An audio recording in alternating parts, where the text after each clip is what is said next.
Isang malamig at malamlam na silid ang kinaroroonan ni Lucifer. Habang binabantay ni Rosalie, naririnig ang tunog ng heart monitor. Nasa ICU si Lucifer. May benda sa dibdib. Duguan ng sugat na tinamaan ng bala. Nakaupo siya sa tabi ng kama. Nanginginig at halos hindi makahinga sa pag-iyak. Hawak-hawak ang kamay ng lalaking pinakamamahal. Gumalaw ang kamay nito. Lucifer? Aniyang napamulagat. Nagmamadaling tinawag niya ang nurse at doktor. Gumising ka, lumaban ka, huwag mo kaming iiwan. Aniyang nanginig ang tinig habang humahagulhol. Humina ang tunog ng heart monitor. May emergency buzz. Biglang nagbadali ang mga doktor at nurse. Hinila siya palabas ng kwarto. Ang heart monitor ay biglang naging flatline. Tumigil ang mundo niya. Tila siya pinagbagsakan ng langit at lupa. Ang mga doktor ay kaagad na kumilos. Nagbigay ng CPR at defibrillator. Nakita niya umangat ang bahagyang katawan ni Lucifer dahil siya gamit na doktor na makina. Wala pa ring tibok ang puso nito. Napakabigat ng kalooban niya. Inulit ng doktor ang proseso. Halos hindi siya humihinga habang nakatingin sa maliit na salamin at tinatanaw ang pag-aagaw buhay ni Lucifer. Abot-abot ang panalangin niya para sa kaligtasan nito. Lucifer, kung naririnig mo ko, lumaban ka. Hindi ako handang mawala ka. Madami pa tayong plano kasama ni Sarah. Aniyang hilam ang luha sa mga mata. Si Lucifer ang tanging lalaking pinag-alayan niya ng pag-ibig. Kaya niyang mabuhay ng malayo ito at mahalin ng hindi nito alam, ngunit hindi ang hindi niya na ito makita kailanman. Isang himalang tunog ang biglang narinig niya. Napalapit siya sa pinto, nagbalik ang tibok ng puso ni Lucifer. Napaupo siya sa gilid ng pinto. Nanginginig sa kaba pero may pag-asa ang kanyang mga mata. Umusal siya ng taimtim na pasasalamat. Tinakpan niyang mukha at tuluyang napaiyak sa sobrang ginhawa. Nagising si Lucifer kinabukasan, maputla at nangihinang katawan. Dahan-dahan nitong inikot ang ulot nakita si Rosalie. Natutulog sa gilid ng kama at hawak ang kanyang kamay. Rosalie. Nagmulat si Rosalie ng mata, agad na napahawak sa lalaki ng mahigpit. Lucifer, maraming salamat at gising ka na. May masakit ba? Ani ang pinaghahalikan ng kamay nito. Okay na ako, huwag ka na mag-alala. Ani itong binigyan siya ng mahinang ngiti. Napangiti siya sa gitna ng luha. Hinawakan niyang mukha, tinalikan ng noon ni Lucifer ng buong lambing. Simula ngayon, hindi na tayo maghihiwalay. Aniya, tumango si Lucifer na may luhang namuo sa mga mata. Walang makakahadlang sa pag-iibigan natin. Habang magkayakap ay dumating si Kurt. Sir Lucifer, napakasaya ko na nagising na kayo. Kurt, huwag mo munang sabihan ng kahit na anong tungkol sa trabaho si Lucifer.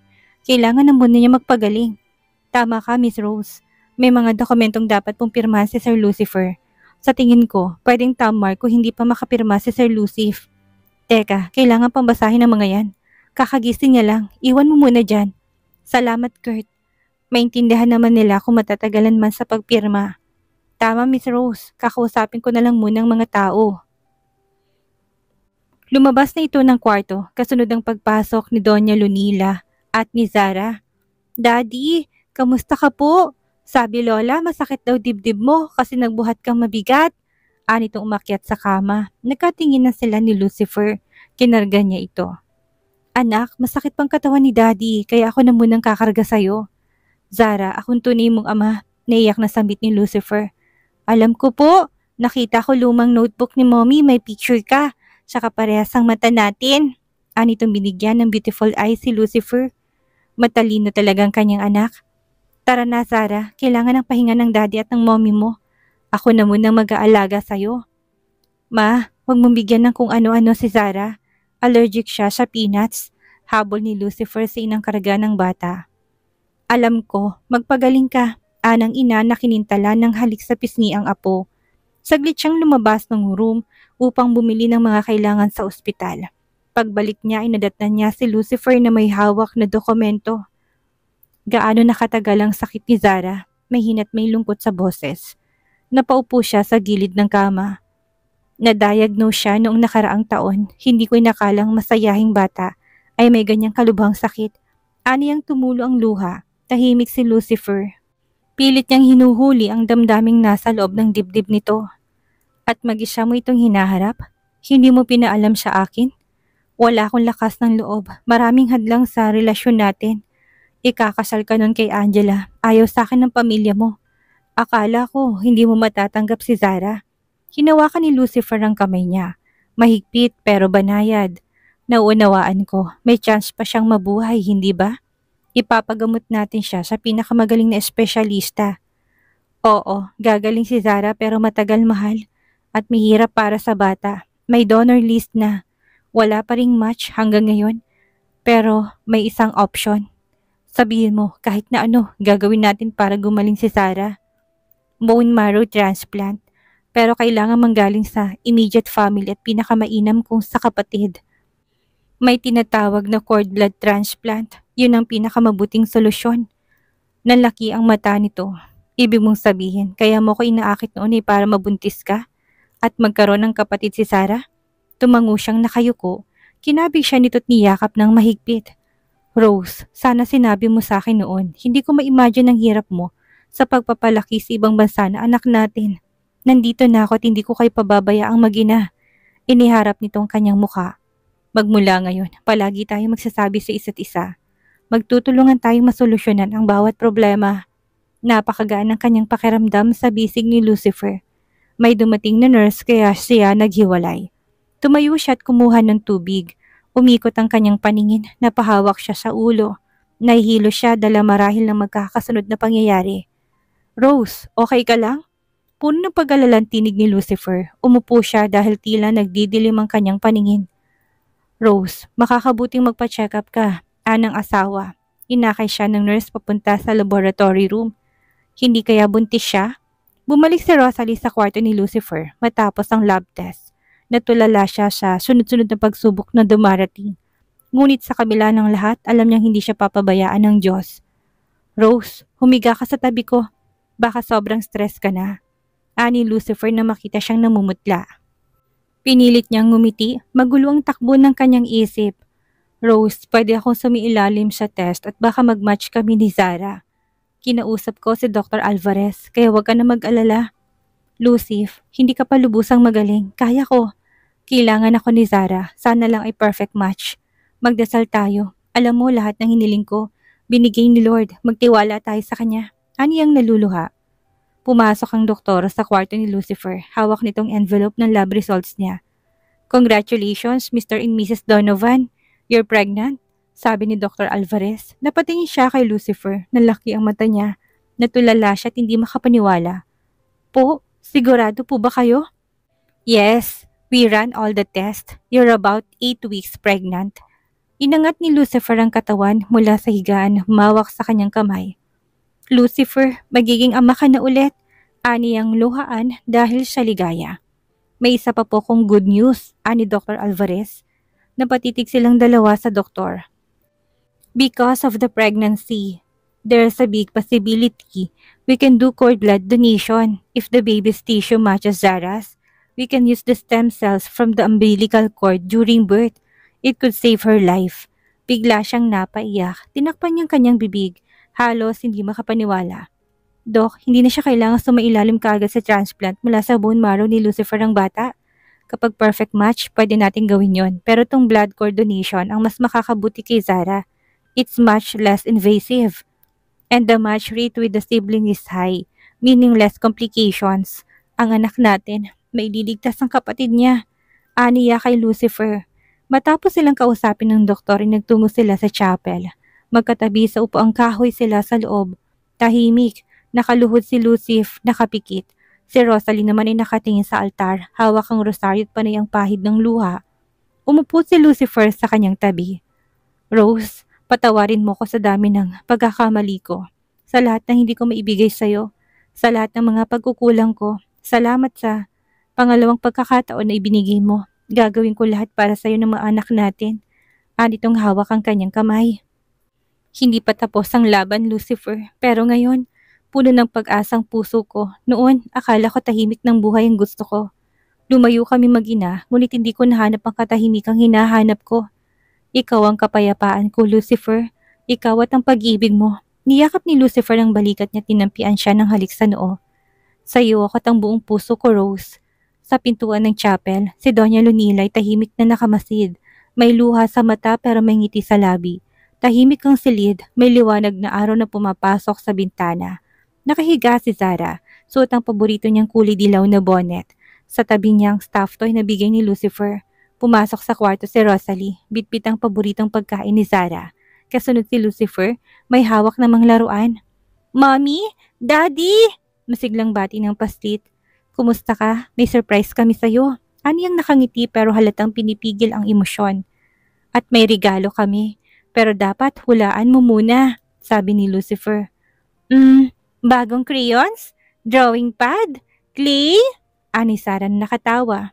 "Mas special pa dyan." Lumapit si Lucifer at umupo sa tabi ng kama. Hinawakan itong maliit na kamay ni Sarah habang siya'y naupo sa kabilang gilid.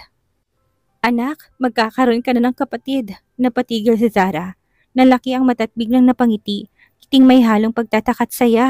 "Magkakaroon na ako ng baby sister or brother?" "Oo, may baby na si mama sa tummy pero hindi pa alam kung boy or girl," sagot ni Lucifer. Maingat niyang nilagay ang kamay ni Sarah sa kanyang tiyan. Tahimik lang si Sarah, pinipilit damhin ang buhay sa loob ng tiyan ng ina. Kapag ipinanganak ang baby, kukuha tayo ng konting dugo mula sa puso niya. Gagamitin ng mga doktor yon para palakasin ka, para mas bumuting pakiramdam mo. Paliwanag niya. "Talaga po? Ibig sabihin hindi na ako pupunta sa heaven agad?" Anang pastit na biglang napaiyak. Nagkatinginan sila ni Lucifer. Hindi niya alam na naisip na pala ni Sarah ang kamatayan sa murang edad. "Mommy, Daddy, ayoko pang mamatay. Gusto ko kayong makasama at ang bagong baby." "Oh anak, hindi mangyayari yon. Babalik ang lakas mo at makakasama mo kaming lahat," ani Lucifer. Umiyak si Sarah at niyakap sa kanya. Yumakap din si Lucifer sa kanilang dalawa. Kumatok si Kurt. "Sir Lucifer, may sasabihin lang po akong importante." "Ano yun, Kurt? Pumasok ka." "Sir, napirmahan na po bang mga kontratang iniwan ko noong isang araw? Kailangan na po eh." "Oo nga pala. Hindi ko pa nababasa. Na-review mo na ba lahat?" "Opo, pirma na lang po niyong kulang." "Sige, anong balita kay Angela? Nagsalita na ba?" "Napasama siya sa riot sa loob at butit nakaligtas." "Pabantayan mo siya," sabi niya't may nag-utos sa kanya. "Kailangang makakuha tayo ng impormasyon." Nagpaalam na si Kurt matapos niyang pirmahan ng mga dokumento. Sa isang madilim na silid na kaupong misteryosong lalaki. May mga larawan sa wall. Si Don Martin ang nasa gitna at makikita din ng mga anak nito. 7 makikisig na lalaki. Pinapanood nitong isang lumang video sa cellphone. Sa screen, makikita si Don Martin habang kausap ang isang babae. "Gusto mong paniwalaan kong anak kong batang yan, Olivia? Isa kang puta. Martin, isailalim mo sa DNA test ang bata." "Hindi na kailangan. Hindi ko kikilalaning anak ang galing sa kagaya mo. Lumayo ka at huwag nang magpapakita kahit kailan." Anitong naghagis ng pera sa mukha ng ina. Humabol ang bata sa lalaki ngunit isang malakas na tulak ang ginawa ni Don Martin. Hindi sa video na yun nagtapos ang pag-abandona ni kay Kurt ni Don Martin. Malinaw pa siya isip niyang pagmamakaawa nilang mag-ina nung siya ay 7 taong gulang lamang. "Bakit ka nandito, Olivia?" Tila kulog ang tinig ng kanyang ama. Napahawak siya sa palda ng inang nagpipigil ng luha. "Martin, wala na kaming matitirhan. Nasunugan kami. May sakit si Kurt. Wala kaming ibang malalapitan kung hindi ikaw. Hindi kita pinangakuan ng kahit na ano. Alam mo ang usapan natin. Itatago mo ang batang yan. Hindi siya isang Donovan." Walang emosyong tinapunan siya nito ng tingin. "Pero anak mo siya. Anak mo rin siya, Martin. Umalis na kayo bago ko ipatawag ang gwardya at huwag kayong babalik dito. Hindi kailan magiging parte ng buhay kong anak mong yan." Bumalik siya sa kasalukuyan at natamaan ng ilaw mula sa screen ng mukha. Inalis itong suot na hoodie at mask. Si Kurt. Sa harap niya ay maraming CCTV feeds. Ospital, kwarto ni Zara at Don Martin. Lobby, rooftop, villa, mansyon at opisina ni Lucifer. Sa LD Corporation, lahat ng kilos ng mga Donovan ay alam niya. Tumunog ang phone niya at nag-pop up ang bank notification. Transfer complete. 500 million move to KM Foundation account. Nakangisi siya dahil sa pirma ni Lucifer ay nailipat sa account niyang malaking halaga. Pinindot niyang isang buton sa laptop. Lumabas ang summary ng multiple fund relocations, foundations at dami charities. Perang nawawala sa kumpanya, lahat sa pangalang hindi mahalata pero konektado sa kanya. Dati akong batang hindi makabili ng gamot para sa sarili kong nanay. Pati pang pa-ospital wala ko noon. Ngayon nahawak ko ng malaking halagang galing sa pamilya Donovan. Mapait niyang sabing maalalang yumaong ina. Wala siyang ibang hangad kundi mapabagsak ang mga Donovan.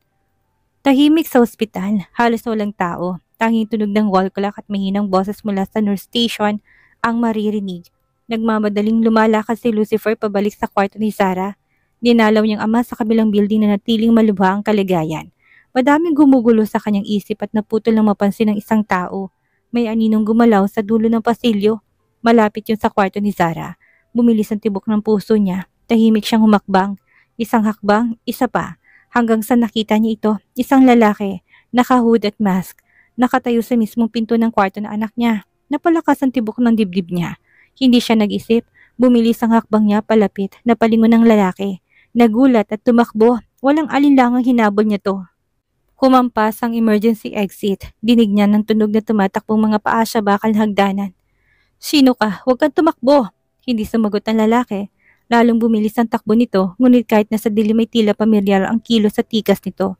Naghabulan sila hanggang sa basement parking. Biglang bumukas ang pinto. Tumatakbong lumabas ang lalaking naka-hood. Sumalubong sa kanyang malamlam na ilaw ng basement parking. Walang ibang tao, wala na isang gwardya. "Huwag ka nang tumakbo, harapin mo ko," ani ang may hawak na baril sa bewang. Tumigil ang lalaki, dahan-dahang lumingon. Hindi pa rin kita ang mukha, muli itong tumakbo na mabilis. Binaril niya ito tinamaan sa balikat. Naglaho ang lalaki, ngunit may nakita siyang bakas ng dugo sa hagdan pataas. Bumalik sa loob ang lalaki, binuksan niyang pinto papunta sa rooftop ng ospital. Sinalubong siya ng malamig na hangin. Sa gitna ng rooftop, ang lalaking nakahudi nakatayot nakatalikod. "Sino ka? Ano kailangan mo? Humarap ka!" Ani ang tinutok dito ang hawak na baril. Dahan-dahang humarap ang lalaki, bumagsak ang baril mula sa kamay niya. Hindi siya makapaniwala. "Kurt!" Ang matagal niya ng assistant, kaibigan, tinuring na kapatid. "At last, nakilala mo din ako," kalmado nitong sabi. Halos hindi niya maibuka ang bibig. Bakit? Bakit, Kurt? Tinuring kitang kapatid." "Dapat lang, dahil parehas tayo ng ama." Lumapit ng dahan-dahan si Kurt. "Pero magkaiba tayo ng kapalaran. Kinilala ka bilang anak at tagapagmana. Samantalang ako, tinapon at inabando na." Hiyaw nitong nilabas ang baril sa dalang bag. "Kurt, kung may problema ka, sana kinausap mo ko, hindi tong paraan. Kung nalaman ko lang na magkapatid tayo." Ani ang nanginginig ang kamay. "Bakit may magbabago ba kapag nalaman mo magkapatid tayo? Alam kong galit ka, ibaba mong baril mo at magsuntukan tayo. Ibuhos mo sa akin ang lahat ng hinanakit mo." Aniya, inihagis ni Kurt ang baril sa malayo, isang biglang sapak ang pinatikim nito sa kanya. Tumilapon siya, umalog ang kanyang panga. Tumayo siya kaagad upang makabawi. Sunod-sunod na nasuntok na pinakawalan niya. Isang malakas sa suntok ni Kurt ang tumama sa kanya. Natumba si Lucifer ngunit sa kanyang pagbagsak, tumama si Kurt sa sarang railings ng rooftop. At sa isang iglap, nahilang pababa si Kurt. Nakabitin to sa gilid ng rooftop. Agad siyang lumapit, walang pagdadalawang isip. Hinawakan niyang kamay ng taong nagtaksil sa kanya. "Bitawan mo ko. Hayaan mo ko mamatay para matahimik na kayo." Nanginig ang tinig nito. "Kumapit ka. Galit ka, hindi ba? Hindi ka pa nakakapaghiganti. Humawak kang mabuti." Aniya na maramdamang kusang nagpapatihulog si Kurt at bumibitaw sa kanyang kamay. "Let me go. Masama akong tao. Huwag mo akong tulungan. Hindi ko hahayaang mawalan ako ng assistant at kapatid. Wala akong naging malapit na kaibigan. Hindi ako naghahanap dahil nandyan ka palagi sa tabi ko." Nagpupumigla si Kurt. Dinalawang kamay niya ng paghihila dito. Sa huling puwersa, kahit na halos maubos ang lakas, hinila niya si Kurt paakyat. Sabay silang bumagsak sa semento ng rooftop. Humihingal silang parehas. Ang langit ay tila lumuluhang kasama nilang bumubuhos ang malakas na ulan. Hindi na nila alam kung ilang minuto silang nakahiga. Umupo si Kurt at umiiyak. Tumayo siya at inabot ang kamay sa kapatid. "Kailangang magamot ang sugat mo. Hindi ba dapat sa kulungan ng bagsak ko? Tumawag ka ng pulis." Anitong tinanggap ang palad niya, ngumiti siya ng bahagya. "Walang makakaalam ng pangyayaring ito. Ito ay sikreto nating dalawa. Papasok ka ulit na assistant ko. Hihintayin kita kapag handa ka na."